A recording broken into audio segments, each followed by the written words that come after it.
അള്ളാഹു കാക്കുമാറാകട്ടെ. എൻ്റെ പ്രിയമുള്ള സഹോദരങ്ങളെ, നമ്മുടെ മാതാപിതാക്കൾ അവരുടെ മനസ്സ് വേദനിപ്പിക്കരുത്. ഏതൊരു കാരണവശാലും എന്തൊക്കെ വിഷയം സംഭവിച്ചാലും എൻ്റെ പ്രിയപ്പെട്ട പെങ്ങളോട് പറയും, കല്യാണം കഴിഞ്ഞു കഴിഞ്ഞാൽ പെണ്ണുങ്ങൾക്കൊരാഗ്രഹം, ഭർത്താവിൻ്റെ ഉമ്മാന് ഇഷ്ടമല്ല. എന്തെങ്കിലുമൊക്കെ പറഞ്ഞ് വഴക്കുണ്ടാക്കും. എന്തെങ്കിലുമൊക്കെ പറഞ്ഞ് വഴക്കുണ്ടാക്കിയിട്ട് മകനെയും ഉമ്മാനെയും രണ്ട് തട്ടിലാക്കും. എന്തിനാ? അവളുടെ ഭർത്താവിനെ ഒറ്റയ്ക്ക് കിട്ടാൻ. എൻ്റെ പ്രിയപ്പെട്ട സഹോദരിമാരോട് പറയാ, നിന്റെ ഭർത്താവിൻ്റെ ഉമ്മാനെ നീ എപ്പോഴും ഉമ്മയായിട്ട് നിനക്ക് സ്വർഗം വേണമെങ്കിൽ നീ നിന്റെ ഭർത്താവിൻ്റെ ഉമ്മാനെ ഉമ്മയായിട്ട് കാണും. കാരണം എൻ്റെ പ്രിയമുള്ള സഹോദരന്മാരോട് ഞാൻ പറയുന്നു, നിന്റെ ഭർത്താവിൻ്റെ ഉമ്മായുമായിട്ട് നിന്റെ ഭർത്താവിനെ നീ അകറ്റിയ നീ വിധവയായി പോകുമെന്ന് നബി മുഹമ്മദ് മുസ്തഫ സല്ലല്ലാഹു അലൈഹി വസല്ലം. ഭർത്താവിനെയും ഉമ്മാനെയും തമ്മിലടിപ്പിച്ചിട്ട് ഒറ്റയ്ക്ക് പോയി സുഖിക്കാമെന്ന് നീ വിചാരിച്ച യോഗമില്ല പെങ്ങളെ. സ്വന്തം ഉമ്മായും വാപ്പായും വേദനിപ്പിക്കുന്നവന്റെ ആയുസ് അല്ലാഹു കുറയ്ക്കുമെന്ന് നബി മുഹമ്മദ് മുസ്തഫ. അല്ലാഹുവിന്റെ പ്രവാചകനാ പറഞ്ഞത്. അല്ലാഹുവിന്റെ പ്രവാചകൻ സല്ലല്ലാഹു അലൈഹി വസല്ലമ തങ്ങൾ പറയുകയാണ്, മാതാപിതാക്കളുടെ മനസ്സ് വേദനിപ്പിക്കുന്നവന്റെ ആയുസ് അല്ലാഹു കുറച്ച് കളയുമെന്ന് പ്രവാചകൻ പഠിപ്പിക്കുമ്പോ, ഉമ്മാന്റെ മനസ്സ് വേദനിപ്പിക്കുന്ന മക്കളുണ്ട്. എന്റെ പ്രിയമുള്ളവരെ, കഴിഞ്ഞ മാസമുണ്ടല്ലോ, അല്ലാഹുവേ, ഞാൻ ഭക്ഷണം കഴിക്കാൻ ഒരു വീട്ടിലേക്ക് കടന്നു ചെന്നപ്പോ ഒരുമ്മയെ കണ്ടോ. പടച്ചവനെ, ഉമ്മയും മക്കളും മത്സരമാണ്. ഉമ്മയും മക്കളും മത്സരമാണ്. എന്റെ ചെറുപ്പക്കാരന്റെ കയ്യിൽ പിടിച്ചിട്ട് പറഞ്ഞു, ഉസ്താദേ, എന്റെ ഉമ്മയ്ക്ക് വേണ്ടി ദുആ ചെയ്യണം. എന്റെ ഉമ്മയ്ക്ക് ക്യാൻസർ ആണ്. ഉമ്മയുടെ വയറിനകത്ത് മുഴ എന്തോ വന്നിട്ട് കുടലിലോ എന്തോ ക്യാൻസറാ ഉമ്മയ്ക്ക് അറിയില്ല ഉസ്താദേ. ഉമ്മയ്ക്ക് വയറുവേദനയാണെന്നാ ഞങ്ങൾ പറയണത്. ഉമ്മയ്ക്ക് അത് അറിയാത്തത് കൊണ്ടാ ഉമ്മ ഇങ്ങനെ ചിരിച്ചും കളിച്ചും ഇരിക്കുന്നത്. ഞങ്ങൾ ആരും പറഞ്ഞിട്ടില്ല, ഞങ്ങൾ ആരെയും അറിയിച്ചിട്ടില്ല. അതുകൊണ്ട് ഉസ്താദ് ഞങ്ങളുടെ ഉമ്മയ്ക്ക് വേണ്ടി ദുആ ചെയ്യണേ. അല്ലാഹുവേ, ഞാൻ സന്തോഷിച്ചു. പടച്ചോനെ, ഇതുപോലെ രണ്ട് മക്കള്, ഉമ്മാനെ ഇത്രയും സ്നേഹിക്കുന്ന രണ്ട് മക്കള്. ഇറങ്ങാൻ സമയമായപ്പോ ആ ഉമ്മ എന്നോട് പറഞ്ഞു, മോനെ, ഉസ്താദിനെ ഒന്ന് വിളിക്ക്, എനിക്കൊന്ന് സംസാരിക്കണം. അല്ലാഹുവേ പടച്ചവനെ, ഞാൻ ഉമ്മയുടെ റൂമിനകത്തേക്ക് കയറി ചെന്നു. ഉമ്മ മക്കളോട് രണ്ടുപേരും പറഞ്ഞൊന്ന് വെളിയിൽ പോകാൻ. ഉമ്മയെന്ന് പറഞ്ഞ ആരെന്നറിയോ? പഠിച്ചോ. രണ്ട് മക്കളോടും വെളിയിൽ പോകാൻ പറഞ്ഞു. കഥകൊന്ന് അടയ്ക്കുമോനെ. ഞാൻ ആ ഉമ്മാന്റെ ചാരത്ത് പോയിരുന്നു. ക്യാൻസർ രോഗമല്ലേ, ഉമ്മായിക്ക് അറിയില്ലല്ലോ. ഞാൻ അടുത്ത് പോയിരുന്നപ്പോ ആ ഉമ്മ എന്നോട് പറയുക, ഉസ്താദേ, എനിക്ക് വേണ്ടി ഒന്ന് ദുആ ചെയ്യണം. എൻ്റെ മക്കൾക്ക് ബാധ്യതയായി കിടക്കാൻ എനിക്ക് ആഗ്രഹമില്ല. എനിക്ക് ക്യാൻസർ ആണെന്ന് എൻ്റെ മക്കൾക്ക് അറിയുന്നതിന് മുമ്പേ എനിക്കറിയാം ഉസ്താദേ. എന്നിട്ട് പറയാ, എനിക്ക് ക്യാൻസർ ആണെന്ന് എൻ്റെ മക്കൾക്ക് അറിയുന്നതിന് മുമ്പേ എനിക്കറിയാം. അവര് വിചാരിച്ചിരിക്കുന്നത് എനിക്കറിയില്ല എന്നാ. അതുകൊണ്ട് ആ മക്കള് സന്തോഷത്തോടെ നടക്കുന്നത്. എനിക്ക് ക്യാൻസർ ആണെന്ന് ഞാൻ അറിഞ്ഞു എന്ന് എൻ്റെ മക്കൾ അറിഞ്ഞ അവരുടെ കണ്ണ് നിറയുമല്ലോ. എൻ്റെ മക്കൾക്ക് വേണ്ടി ഉസ്താദ് ദുആ ചെയ്യണേ എന്ന് പറഞ്ഞപ്പോ, ഉമ്മ എന്ന് പറഞ്ഞാൽ അതാ. എൻ്റെ പ്രിയമുള്ള സഹോദരങ്ങളെ, ഞാൻ ചിന്തിക്കാറുണ്ട്, നമ്മുടെ ഉമ്മ ആരെന്നറിയോ? അടുത്തൊരു പെൺകുട്ടി പടച്ചവനെ 8 മാസം ഗർഭിണിയാണ്. 8 മാസം ഗർഭിണിയാണ്. ഹോസ്പിറ്റലിൽ കൊണ്ടുപോയപ്പോൾ ഡോക്ടർ പറഞ്ഞു, സീരിയസാ, ഈ കുഞ്ഞിനെ പ്രസവിച്ച ഉമ്മ മരിച്ചു പോകും. അല്ലാഹുവേ പടച്ചവനെ, ഉമ്മയുടെ വില എന്തെന്നറിയോ? ഹോസ്പിറ്റലിൽ കൊണ്ടുപോയി 8 മാസം ഗർഭിണിയായ പെണ്ണിനോട് ഡോക്ടർ പറയാ, ഈ കുഞ്ഞിനെ പ്രസവിക്കണ സമയത്ത് ഉമ്മ മരിച്ചു പോകാൻ സാധ്യതയുണ്ട്, വളരെ സീരിയസാ. ആ സമയത്ത് ആ പെണ്ണ് ചോദിച്ചെന്തെന്നറിയോ ഉസ്താദേ? ആ പെണ്ണ് ചോദിച്ചെന്ന് ഡോക്ടറോട് ചോദിക്ക, എനിക്കെന്ത് വന്നാലും കുഴപ്പമില്ല, എൻ്റെ കുഞ്ഞിന് കുഴപ്പമൊന്നുമില്ലല്ലോ. നിങ്ങൾ ആലോചിക്കേ, പ്രസവിക്കുന്ന സമയത്ത് ആ പെണ്ണ് മരിക്കാൻ വരെ 99% സാധ്യതയുണ്ട്. അപ്പോഴും അവളെ കുറിച്ചല്ല ചിന്തിച്ചത്. ചിന്തിച്ചത് ഡോക്ടറെ, എൻ്റെ വയറ്റിൽ കിടക്കണ കുഞ്ഞിനൊന്നും ഇല്ലല്ലോ. അതാ നമ്മുടെ ഉമ്മ. അള്ളാഹു നമുക്ക് ഈമാൻ നൽകുമാറാകട്ടെ. എൻ്റെ പ്രിയപ്പെട്ട പെമ്മക്കളോട്, ഓടേണ്ടവർക്കൊക്കെ ഓടാം, ഒളിച്ചോടേണ്ടവർക്കൊക്കെ ഓടാം. ഓടിക്ക് കുഴപ്പമൊന്നുമില്ല. നിന്റെ ഉമ്മാനെ നാട്ടുകാർ മുഴുവനും വ്യഭിചാരി എന്ന് വിളിക്കും, നിനക്ക് കുഴപ്പമില്ലല്ലോ. നാട്ടുകാർ മുഴുവനും ഉമ്മാന്റെ സ്വഭാവമല്ലേ മോട് കാണിക്കൂ എന്ന് നാണം കെടുത്തിയാലും നിനക്കൊന്നുമില്ല. പ്രശ്നം 2-3 ഒരാഴ്ച മുമ്പാണെന്ന് തോന്നുന്നു. ഒരാഴ്ച മുമ്പ് പള്ളികളിലൊക്കെ പോയി പിരിവെടുത്തൊരു വാപ്പ. പള്ളിയിൽ എല്ലാ വെള്ളിയാഴ്ച പള്ളിയിൽ പോയി പിരിവെടുക്കും തൻ്റെ മോളെ കെട്ടിക്കാൻ. അല്ലാഹു പടച്ചോനെ 5-6 പവൻ സ്വർണം ആ പാവ ഉപ്പ പിരിച്ചു. ഞായറാഴ്ച കല്യാണം. വെള്ളിയാഴ്ച വൈകിട്ട് പള്ളിയിൽ നിന്ന് പിരിവായിട്ട് വാപ്പ വന്നപ്പോൾ പടച്ചോനെ, ആ പെൺകുട്ടി ഒരുത്തൻ്റെ കൂടെ ഒളിച്ചോടിപ്പോയി. അള്ളാഹു ആ വാപ്പ വീണതാ ഇതുവരെ എഴുന്നേറ്റിട്ടില്ല. അള്ളാഹു അദ്ദേഹത്തിന് ആഫിയത്ത് കൊടുക്കുമാറാകട്ടെ. ഓടേണ്ടവർക്കൊക്കെ ഓടാ. എൻ്റെ മുസ്ലിം പെണ്ണുങ്ങളോട് ഞാൻ ചോദിക്കട്ടെ, എനിക്ക് അഭിമാനമുണ്ട് പെണ്ണെ. എൻ്റെ ചെറുപ്പക്കാരികളായ പെൺകുട്ടികളോട് പറയടി, എൻ്റെ പെങ്ങളോട് ഞാൻ പറയാ, പൊന്നുമോളെ, ഈ നാട്ടിൽ ഈ കൂട്ടത്തിലൊരു പെണ്ണിരിപ്പുണ്ട്. ഞാൻ പറയാ, സഹാബി വനിതയുടെ ചരിത്രമൊന്നും ഞാൻ പറയില്ല. നിങ്ങളുടെ കൂട്ടത്തിലൊരു പെൺകുട്ടി ഇരിപ്പുണ്ട്, 34 വയസ്സുണ്ട് ആ പെണ്ണിനെട്ടാ. എടി, അവളാണ് നല്ല ഉപ്പായ്ക്കും ഉമ്മായ്ക്കും പറഞ്ഞവള്. ഞാൻ പറഞ്ഞു തരും, നിങ്ങൾക്ക് ഇഷ്ടപ്പെട്ടില്ലെങ്കിൽ ഞാൻ പറയും. 34 വയസ്സുള്ളൊരു പെൺകുട്ടി ഈ സദസ്സിനകത്തിരിപ്പുണ്ട്. അവളെ പോലെ നമ്മുടെ മക്കളെ അള്ളാഹു ആക്കി തരാൻ വേണ്ടി ദുആ ചെയ്യും. ഞാൻ ദുആ ചെയ്യും. കാരണം ആ 34 വയസ്സുള്ള പെൺകുട്ടി എന്നോട് കരുന്ന് വിളിച്ചിട്ട് പറഞ്ഞു, ഉസ്താദേ, എനിക്ക് വേണ്ടി ദുആ ചെയ്യണം. എൻ്റെ കല്യാണം ഇതുവരെ നടന്നിട്ടില്ല. എൻ്റെ വാപ്പ മരണപ്പെട്ടു പോയി. ഉസ്താദെ, 34 കൊല്ലമായി. ഇന്ന് ഞാൻ അള്ളാനെ പേടിച്ചാ ജീവിക്കണത്. അള്ളാനെ പേടിച്ചാ ഞാൻ ജീവിക്കുന്നത്. പടച്ചോനെ, എനിക്കൊരു നല്ല ജീവിതം കിട്ടാൻ ഒരു സ്വന്തം സഹോദരനെ പോലെ എനിക്ക് വേണ്ടി ദുആ ചെയ്യണേ എന്ന് പറഞ്ഞൊരു പെണ്ണി സദസ്സിലിരിക്കുന്നുണ്ട്. അള്ളാഹുവേ, അവളാ മോളെ പെണ്ണ്. 34 കൊല്ലമായിട്ടും അവൾക്കും വിചാരമുണ്ടായിട്ടും അള്ളാഹുവിനെ പേടിച്ച് കഴിയുന്നവൾ. എന്നെങ്കിലും ഒരിക്കൽ അള്ളാഹു നല്ല ഒരു ജീവിതം തരുമെന്ന പ്രതീക്ഷയോടെ ഈ സദസ്സിൽ ആ പൊന്നുമോളിരിപ്പുണ്ട്. അള്ളാഹുവേ, ആ മകൾക്ക് നീ നല്ലൊരു ജീവിതം കൊടുക്കണേ പടച്ചവനെ. അള്ളാഹുവേ, നീ നല്ലൊരു ജീവിതം കൊടുക്കണേ പടച്ചവനെ. മുസ്ലിം പെണ്ണെന്ന് പറഞ്ഞാൽ അങ്ങനെ, അല്ലാതെ തിന്നിട്ട് നിനക്ക് കൊഴുപ്പ് കൂടുമ്പോ, തിന്നിട്ട് എല്ലിനകത്ത് കൊഴുപ്പ് കൂറുമ്പോ, പടച്ചവനെ, പടച്ച റബ്ബിന്റെ ദീനിനെ ചവിട്ടി തേച്ചിട്ട് സ്വന്തം ഉപ്പാനെ ഉമ്മാനെയും സമൂഹത്തിന്റെ മുന്നിൽ നാണം കെടുത്തിയിട്ട് പോയാ നിന്നെ അള്ളാഹു വെറുതെ വിടത്തില്ല. അള്ളാഹു നമുക്ക് ഈമാൻ നൽകി ഗ്രഹിക്കുമാറാകട്ടെ. എൻ്റെ പ്രിയമുള്ളവരെ, ചരിത്രം സാക്ഷിയാണ്. ഉസ്താദന്മാര് പറയും, ഇങ്ങനെയൊക്കെ പോകുന്നവള് പുഴുത്തു ചാകുമെന്ന് പറയുമ്പോ ഇവരാരടാ പറയാൻ അവകാശം? ഇവർക്ക് പറയാൻ എന്ത് അവകാശം? എൻ്റെ പ്രിയപ്പെട്ട പെങ്ങളെ, ചരിത്രം സാക്ഷിയാ. ഉമ്മയുടെ മനസ്സ് വേദനിപ്പിച്ചാൽ, എന്റെ പ്രിയമുള്ള സഹോദരിമാരോട്, ലാഹുവേ, ഈ സദസ്സിലിരിക്കുന്ന ഏതെങ്കിലും ഒരു പെൺകുട്ടി, ലാഹുവേ, ഉപ്പയും ഉമ്മയുടെയും മനസ്സ് വേദനിപ്പിക്കുന്ന ഏതെങ്കിലും ഒരു പൊന്നുമോളോ മോനോ ഈ സദസ്സിലുണ്ടെങ്കിൽ, ഈ ദുനിയാവിൽ വെച്ച് നിനക്ക് കിട്ടും പെണ്ണ്. ഈ ദുനിയാവിൽ വെച്ച് തന്നെ അള്ളാഹു നിനക്ക് ശിക്ഷ തരും പെണ്ണ്. എന്റെ പ്രിയമുള്ള സഹോദരാ, ഫദൽ എന്ന് പറയുന്ന ഒരു ചെറുപ്പക്കാരന്റെ ചരിത്രം കാണാ. ഫദൽ എന്ന് പറയുന്ന ഒരു ചെറുപ്പക്കാരനുണ്ട്. അല്ലാഹുവേ, പടച്ചവനെ, ഉമ്മ മാത്രമേ ഉള്ളൂ. ഫദൽ എന്ന് പറയുന്ന ചെറുപ്പക്കാരൻ ഒരു ദിവസം കൂട്ടുകാർ മുഴുവനും പറഞ്ഞു, ഫദലേ, ഞങ്ങളെല്ലാവരും മക്കയിൽ പോകുകയാ, ഞങ്ങളെല്ലാവരും കഅബ കാണാൻ പോവുകയാ. ഫദലേ, നീ കൂടെ ഞങ്ങളുടെ കൂടെ വരുന്നു? ഫദൽ എന്ന് പറയുന്ന ചെറുപ്പക്കാരൻ പറഞ്ഞു, ഞാൻ എൻ്റെ ഉമ്മയോട് ചോദിക്കട്ടെ. ഫദൽ എന്ന് പറയുന്ന ചെറുപ്പക്കാരൻ വീട്ടിൽ ചെന്നിട്ട് തന്റെ ഉമ്മയോട് ചോദിച്ചു, ഉമ്മ, അല്ലാഹുവിന്റെ കഅബ കാണണമെന്ന് വല്ലാത്ത ആഗ്രഹമോ, എന്റെ കൂട്ടുകാർ മുഴുവനും കഅബ കാണാ പോവുകയാണ്, ഞാനും കൂടെ പോകട്ടെ ഉമ്മ? ഉമ്മ പറഞ്ഞു, മോനെ ഫദിലേ, നീ പോയാൽ എനിക്ക് ആരാണടാ ഉള്ളത്? എനിക്ക് ഭക്ഷണം തരാ, എന്റെ കാര്യങ്ങൾ നോക്കാൻ ആരുമില്ലല്ലോ. എന്റെ പൊന്നുമോര് പോകണ്ട എന്ന് ഫദൽ എന്ന് പറയുന്ന മകനോട് പറയുമ്പോ, കൂട്ടുകാരുടെ മുന്നിൽ ചെന്നിട്ട് പറഞ്ഞു, എന്റെ ഉമ്മ എനിക്ക് അനുവാദം തന്നില്ല.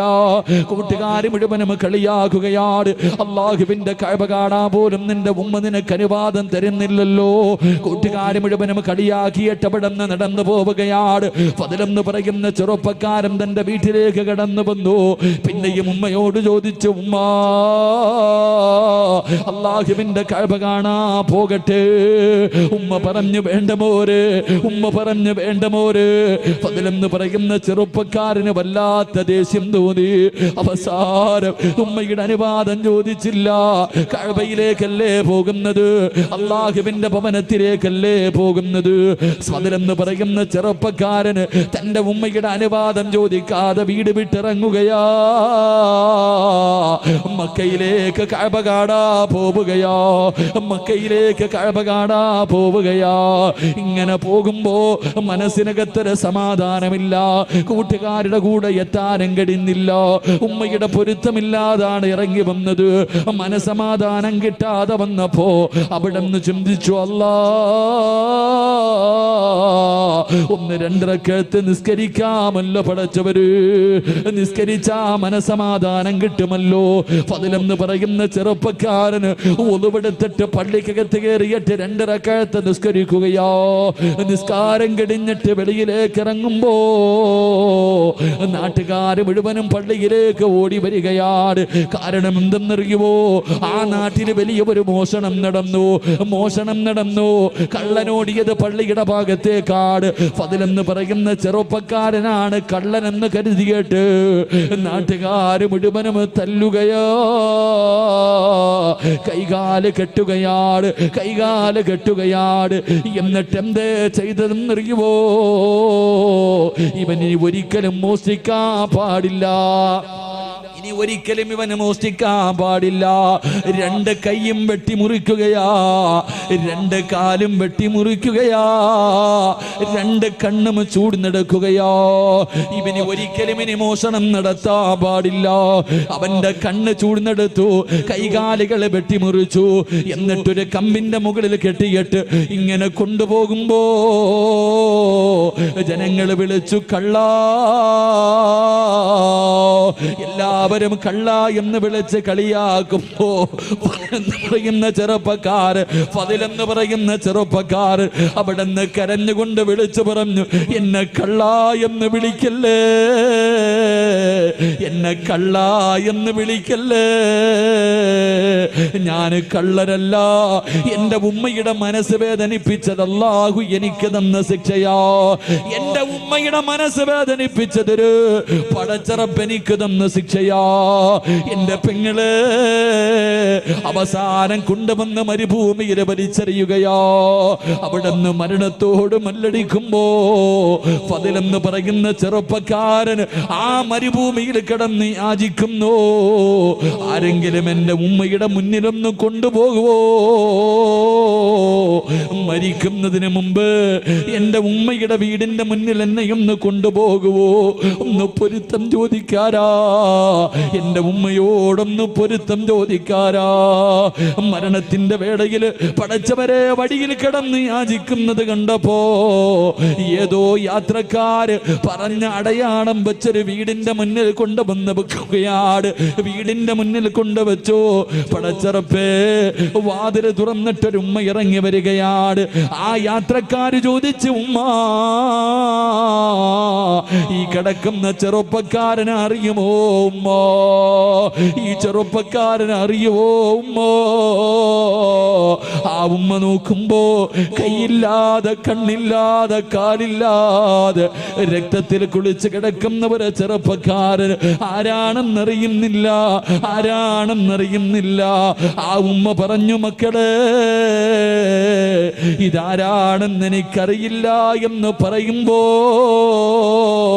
തന്റെ പ്രിയപ്പെട്ട ഉമ്മയുടെ ശബ്ദം കേൾക്കുമ്പോ ഫദ്ല് വിളിക്കുന്ന, ഉമ്മ, ഞാനാണുമ്മ. ഉമ്മയുടെ മനസ്സ് വേദനിപ്പിച്ചിട്ട് മക്കയിലേക്ക് പോയ ഫദ്ലാ ഉമ്മ, എനിക്കല്ലാഹു ഈ ദുനിയാവിൽ വെച്ച് തന്നെ ശിക്ഷ തന്നു എന്ന് പറയുമ്പോ എന്റെ പ്രിയപ്പെട്ട പെങ്ങള് ഉമ്മയുടെ മനസ്സ് വേദനിപ്പിച്ചിട്ട് ഒളിച്ചോടിയവളല്ല, കണ്ടവന്റെ കൂടെ പോയവളല്ല, സിനിമയ്ക്ക് പോയവളല്ല, കറങ്ങാൻ പോയവളല്ല, കളിക്കാൻ പോയവളല്ല. അല്ലാഹുവിന്റെ വിശുദ്ധമായ കഅബ കാണാൻ പോയ ഒരു മകന് അല്ലാഹു ദുനിയാവിൽ വെച്ച് തന്നെ ഇങ്ങനെ ഒരു ശിക്ഷ കൊടുത്തു എന്ന് പ്രവാചകം പഠിപ്പിക്കുമ്പോ ഇനി പറപെങ്ങള് രക്ഷപ്പെടുവോ മോളെ, രക്ഷപ്പെടുവോ മോളെ? വാപ്പയുടെയും ഉമ്മയുടെയും കണ്ണ് നിറയിപ്പിക്കുന്ന ചെറുപ്പക്കാരാ, എന്റെ പ്രിയപ്പെട്ട പെങ്ങള്, വല്ലാഹി സത്യം രക്ഷപ്പെടൂല മോളെ, വല്ലാഹി സത്യം ഒരു കാലത്തും രക്ഷപ്പെടൂല. അതുകൊണ്ട് എന്റെ പ്രിയമുള്ളവരോട് പറയുകയാ, മാതാപിതാക്കളെ സ്നേഹിക്കണേ. ഉമ്മയുടെ കാൽച്ചുവട്ടിലാ സ്വർഗം കിടക്കുന്നത്, ഉമ്മയുടെ കാൽച്ചുവട്ടിലാ സ്വർഗം കിടക്കുന്നത്. അല്ലാഹുവേ, എന്റെ പ്രിയപ്പെട്ടവരെ, നമ്മുടെ മാതാപിതാക്കള് സ്വന്തം ഉമ്മാനെ ചീത്ത വിളിക്കുന്നവരുണ്ട്, ഉമ്മാനെ ചീത്ത വിളിക്കുന്നവരുണ്ട്, തല്ലുന്നവരുണ്ട്, ഉമ്മാനെ വഴക്ക് പറയുന്ന മക്കളുണ്ട്. എന്റെ പ്രിയപ്പെട്ട ചെറുപ്പക്കാരാ, അങ്ങനെ കഴിയുന്നടാ. ഇന്ന് ലക്ഷങ്ങൾ മുടക്കിയിട്ട്, ഇന്ന് ലക്ഷങ്ങളെ ചെലവഴിച്ചിട്ട് നിന്നെ ഒരു മനോഹരമായ വീട് കെട്ടി, നീ ഒരു മനോഹരമായ വീട് കെട്ടി, ആ വീടിനകത്ത് സുഖമില്ലാതെ രോഗം പിടിച്ച് കിടക്കുന്ന നിന്റെ ഉമ്മയൊന്ന് കാർക്കിച്ചു തുപ്പിയാൽ, രോഗം പിടിച്ച് ബോധമില്ലാതെ കിടക്കുന്ന ഉമ്മ നിന്റെ വീടിന്റെ ബെഡ്റൂമിനകത്തൊന്ന് മൂത്രമൊഴിച്ചാൽ, അല്ലാഹുവേ, മാന വഴക്ക് പറയുന്ന മക്കളുണ്ടല്ലോ, മാന ചീത്ത വിളിക്കുന്ന മക്കളുണ്ടല്ലോ. എടാ, നിന്റെ വീടിന്റെ ബെഡ്റൂമിനകത്ത് നിന്റെ ഉമ്മയൊന്ന് തുപ്പിയപ്പോ നിനക്ക് സഹിച്ചില്ലല്ലോ. നിന്റെ ഉമ്മയൊന്ന് ബെഡിൽ മൂത്രമടിച്ചപ്പോ അറിഞ്ഞുകൊണ്ടല്ലോ, അറിയാതെ അല്ലേ പോരെ. ആ പാവങ്ങൾ അങ്ങനെ ഒന്ന് വിസർജനം നടത്തിയപ്പോ നിന്റെ ഉമ്മാനെ വഴക്ക് പറയുന്ന ചെറുപ്പക്കാരാ, നീ എവിടെ കിടന്നാടാ മൂത്രമൊഴിച്ചതെന്നറിയോ? നീ എവിടെ കിടന്നാണ് മൂത്രമൊഴിച്ചതെന്നറിയോ? ഉമ്മാന്റെ നെഞ്ചത്ത് കിടന്ന് നീ എത്ര പ്രാവശ്യം മൂത്രമൊഴിച്ചടാ? നിന്റെ ഉമ്മ ബെഡിലല്ലേ കഴുകിയാ പോകുമല്ലോ. നീ ഉമ്മയുടെ ശരീരത്ത് കിടന്ന് വിസർജനം നടത്തിയില്ലേ?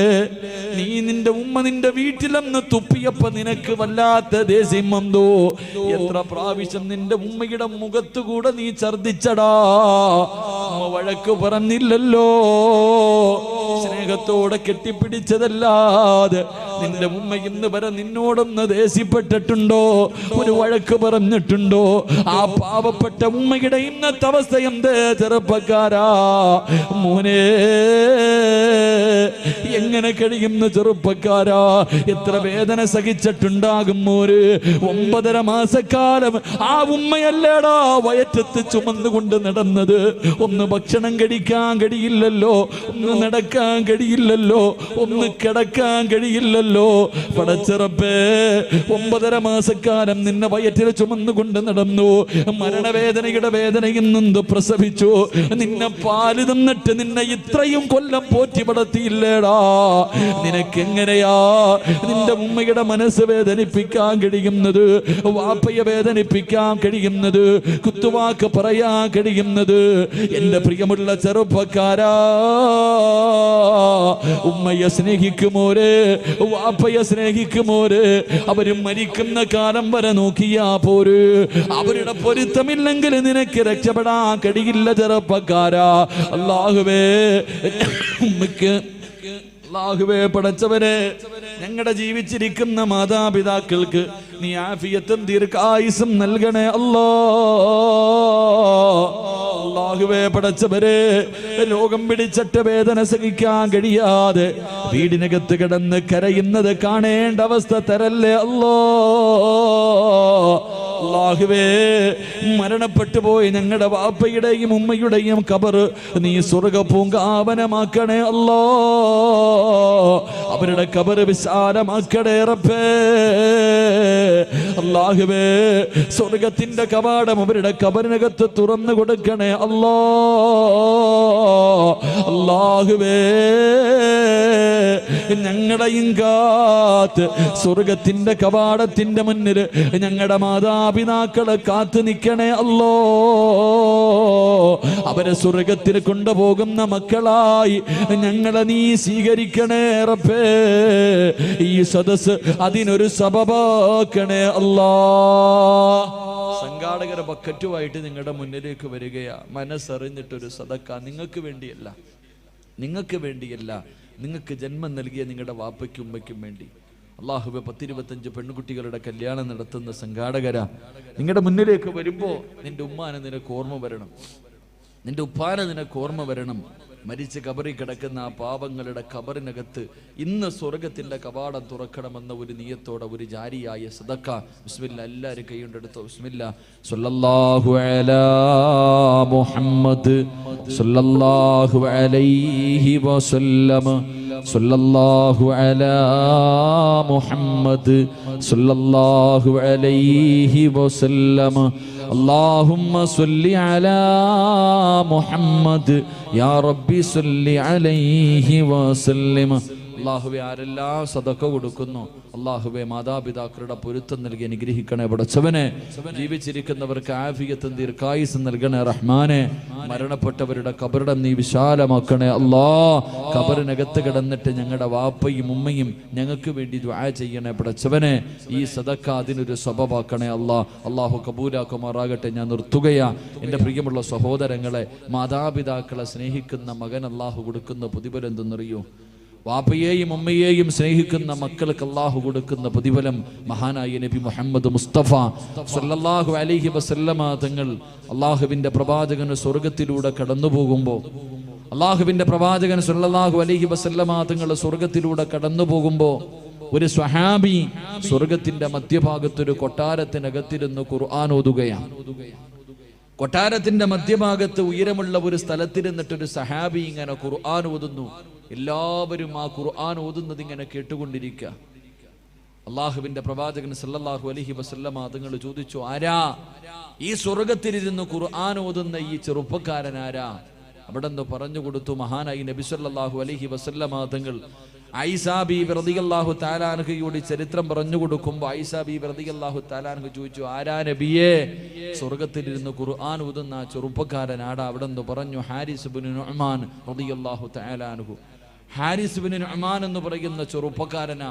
ഈ പ്രതിഫലം കിട്ടാനുള്ള കാരണം തൻ്റെ ഉമ്മയെ സ്നേഹിച്ചതിനുള്ള പ്രതിഫലമാണെന്ന് നബി മുഹമ്മദ് മുസ്തഫ സല്ലല്ലാഹു.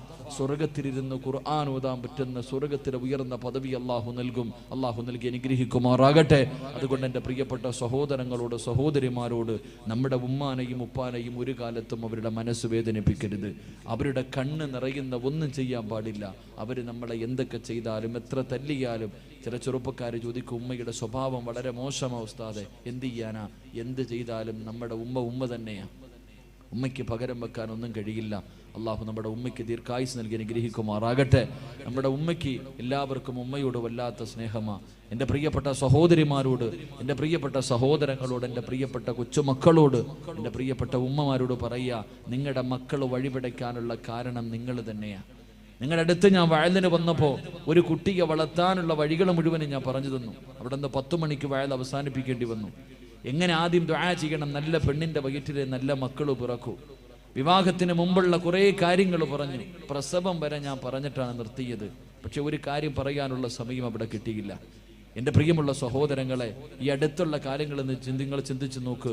9ാം ക്ലാസ്സിൽ പഠിക്കുന്ന ഒരു പെൺകുട്ടി, 9ാം ക്ലാസ്സിൽ പഠിക്കുന്ന ഒരു പെൺകുട്ടി ബാത്റൂമിനകത്ത് രാവിലെ സ്കൂളിൽ പോകുന്നതിന് മുമ്പ് ബാത്റൂമിനകത്ത് കയറിയിട്ട് വാതിൽ തുറക്കണില്ല. കുറേ സമയമായി വാതിൽ തുറക്കണില്ല. ഉമ്മ സംശയം തോന്നിയിട്ട് ചെന്ന് നോക്കുമ്പോൾ പടച്ചവനെ സെൽഫി എടുക്കുക. ബാത്റൂമിനകത്ത് നിന്നിട്ട് നല്ല ശബ്ദം കേൾക്കുന്നു. വാതിൽ ഉമ്മ ചവിട്ടി തുറന്നു. തെള്ളി തുറന്നകത്തേക്ക് കയറിയപ്പോൾ 9ാം ക്ലാസ്സിൽ പഠിക്കുന്ന മകള് ശരീരത്തിൽ ഒരു നൂൽ ബന്ധം പോലും ഇല്ലാതെ സെൽഫി എടുത്തുകൊണ്ടിരിക്കുക. സ്വന്തം ചിത്രം, സ്വന്തം ഫോട്ടോ ഇങ്ങനെ മൊബൈലിൽ പകർത്തുന്നു. ഉമ്മ തൻ്റെ പൊന്നുമോളെ ഒരുപാട് തല്ലി. അവസാനം ഉമ്മയ്ക്ക് സങ്കടം വന്നു. മകളോട് ചോദിച്ചു, ആർക്ക് വേണ്ടിയാ മോളെ നീ ഈ ഫോട്ടോ എടുത്തത്?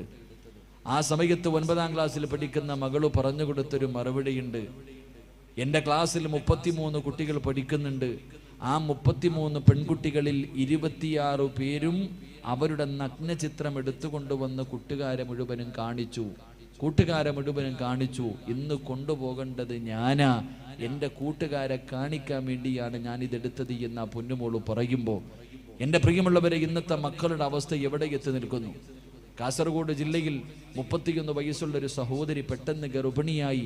ഭർത്താവ് ഗൾഫിൽ പോയിട്ട് 1.5 കൊല്ലമായി. എങ്ങനെയാണ് ഗർഭിണിയായതെന്നറിയില്ല. ഭർത്താവ് ഗൾഫിൽ പോയി ആകെ വിഷയമായി. അവസാനം ആ പെണ്ണ് അള്ളാഹുവിൻ്റെ ഖുർആൻ എടുത്ത് സത്യം ചെയ്തിട്ട് പറഞ്ഞു, എൻ്റെ ഭർത്താവല്ലാതെ എൻ്റെ ശരീരത്തിൽ ആരും തൊട്ടിട്ടില്ല. എൻ്റെ ഭർത്താവല്ലാതെ ഒരാളും എൻ്റെ ശരീരത്ത് തൊട്ടിട്ടില്ല. പിന്നെ എങ്ങനെ ഗർഭിണിയായി? കിടന്നുറങ്ങുമ്പോൾ നല്ലതുപോലെ സൂക്ഷിക്കാനാ നിനക്കിത് പറയണേ. ഇന്ന് മുതൽ കിടന്നുറങ്ങുമ്പോൾ നീ നല്ലതുപോലെ ആലോചിക്കണം. വീട്ടിൽ മക്കളുണ്ടെങ്കിൽ സൂക്ഷിക്കണം. ഈ ഉമ്മ അള്ളാഹുവേ എങ്ങനെ ഗർഭിണിയായെന്നറിയില്ല. +1 പഠിക്കുന്നൊരു മകനുണ്ട്. 10ലോ +1 പഠിക്കുന്നൊരു മകൻ. ഈ മകന്റെ സ്വഭാവത്തിൽ ഒരു മാറ്റം കണ്ടപ്പോ ആരോ കൊണ്ടുപോയി ഒരു കൗൺസിലിംഗ് നടത്തിയപ്പോൾ ആ മകൻ പറഞ്ഞു, എൻ്റെ ഉമ്മയുടെ വയറ്റിൽ കിടക്കണ കുഞ്ഞിന്റെ തന്ത ഞാനാണെന്ന്. അള്ളാഹു നമ്മളെ കാക്കുമാറാകട്ടെ. സ്വന്തം ഉമ്മയ്ക്ക് മയക്കുമരുന്ന് കൊടുത്തിട്ട് ഈ മകനാണ് ഈ പണി ഒപ്പിച്ചതെങ്കിൽ എൻ്റെ പ്രിയമുള്ള സഹോദരങ്ങളെ, എന്തുകൊണ്ടാണ് നമ്മുടെ മക്കൾ ഇങ്ങനെ ആകുന്നത്? എല്ലാ വാപ്പമാർക്കും പരാതിയാ, ഉസ്താദെ ഞാൻ പറഞ്ഞ അനുസരിക്കില്ല, മുടിവെട്ടുന്നില്ല, അവൻ നിസ്കരിക്കുന്നില്ല, ഖുർആൻ ഓതുന്നില്ല, എത്ര നല്ല കാര്യം പറഞ്ഞാലും ചെയ്യണില്ല, അവൻ എന്നെ ചീത്ത വിളിക്കുന്നു, എന്നെ ബഹുമാനിക്കുന്നില്ല, പരാതി പറയുന്നല്ലോ. എന്തേ അതിൻ്റെ കാരണമെന്നറിയൂ? നിങ്ങളുടെ മക്കൾ വഴിപിടച്ചു പോകാനുള്ള കാരണം, നാട്ടുകാരൊരു പഴഞ്ചൊല്ല് പറയാറുണ്ട്, കുഞ്ഞിലെ ശീലം അവസാനം വരെ ഉണ്ടാകുമെന്ന്. എൻ്റെ പ്രിയപ്പെട്ട സഹോദരങ്ങളോട് പറയുന്നു, നിങ്ങളുടെ വീട്ടിൽ ചെറിയ മക്കളുണ്ടെങ്കിൽ, പ്രായപൂർത്തിയാകാത്ത ചെറിയ കുട്ടികൾ നിങ്ങളുടെ വീട്ടിലുണ്ടെങ്കിൽ നിങ്ങൾ നല്ലതുപോലെ സൂക്ഷിക്കണം. ചെറിയ മക്കൾ നിങ്ങളുടെ വീട്ടിലുണ്ടെങ്കിൽ നിങ്ങൾ പറയും, ഉസ്താദേ കുട്ടിയല്ലേ, കുഞ്ഞല്ലേ, അവനൊന്നും അറിയില്ല എന്നാ നമ്മൾ വിചാരിക്കണേ. എൻ്റെ പ്രിയമുള്ളവരെ, അള്ളാഹുവിൻ്റെ വിശുദ്ധമായ ഖുർആൻ പറഞ്ഞു, 3 സമയങ്ങളിൽ പ്രായപൂർത്തിയാകാത്ത മക്കൾ ഉമ്മയുടെയും വാപ്പയുടെയും ബെഡ്റൂമിൽ കിടക്കണമെങ്കിൽ അനുവാദം ചോദിക്കണമെന്ന് അള്ളാഹുവിൻ്റെ വിശുദ്ധ ഖുർആൻ. 3 സമയം. സ്വന്തം ഉപ്പാന്റെ ഉമ്മാന്റെ റൂമിൽ കയറണമെങ്കിൽ അനുവാദം ചോദിക്കണം. പ്രായപൂർത്തിയാകാത്ത കൊച്ചുമക്കൾ, 9 വയസ്സിന്റെ താഴെ പ്രായമുള്ള കുട്ടികൾ, 3 അവസരത്തിൽ ഒന്നാമത്തെ അവസരം സുബഹിക്ക് മുമ്പുള്ള സമയം, നട്ടുച്ച സമയം, ഇശായിക്ക് ശേഷമുള്ള സമയം. ഈ 3 സമയത്തും ഉമ്മയുടെയും ബാപ്പയുടെയും ബെഡ്റൂമിലേക്ക് മക്കൾ കയറാൻ പാടില്ല, അനുവാദം ചോദിക്കണം. കാരണം സുബഹിക്ക് മുമ്പുള്ള സമയം ഉമ്മയും ബാപ്പയും നല്ല ഉറക്കത്തിലാ. ഉമ്മയുടെ ഔറത്ത് തുറന്നു കിടക്കാം, വാപ്പയുടെ ഔറത്ത് തുറന്നു കിടക്കാം. ചെറിയ കുട്ടി ഓടി ചെല്ലുമ്പോൾ ഉമ്മയുടെ ഔറത്ത് കണ്ട ആ മകന്റെ മനസ്സിന്റെ ഉള്ളിൽ അത് പതിയും, അവൻ തലതിരിഞ്ഞു പോകാൻ അത് കാരണമാകും. സ്വന്തം വാപ്പയുടെ ഔറത്ത് 8 വയസ്സുള്ള മകള് കണ്ടാൽ, 7 വയസ്സുള്ള മകള് കണ്ടാൽ അവരുടെ മനസ്സിന്റെ ഉള്ളിലേക്ക് അതിന് ചിന്ത, ഭാവിയിൽ അത് ബാധിക്കാൻ സാധ്യതയുണ്ട്. അതുകൊണ്ട് അള്ളാഹുവിന്റെ ഖുർആൻ പറഞ്ഞു, സ്വന്തം വാപ്പയുടെയും ഉമ്മയുടെയും ഔറത്ത് പോലും മക്കള് കാണാൻ പാടില്ല എന്ന് ഖുർആൻ പഠിപ്പിക്കുമ്പോൾ നിങ്ങൾ എന്തേ ചെയ്യണത്? ഇന്ന് നിങ്ങൾ ഇംഗ്ലീഷ് പടം കാണുന്നത് ഒരുമിച്ചിരുന്നല്ലേ? വാപ്പായും ഉമ്മായും മക്കളും കൂടെ ഒരുമിച്ചിരുന്നിട്ട് ഇംഗ്ലീഷ് പടം കാണുന്ന കാലം, അരപ്പാവാടയിട്ട് ആടുന്ന പെണ്ണിന്റെ ആട്ടം കാണുന്ന കാലം.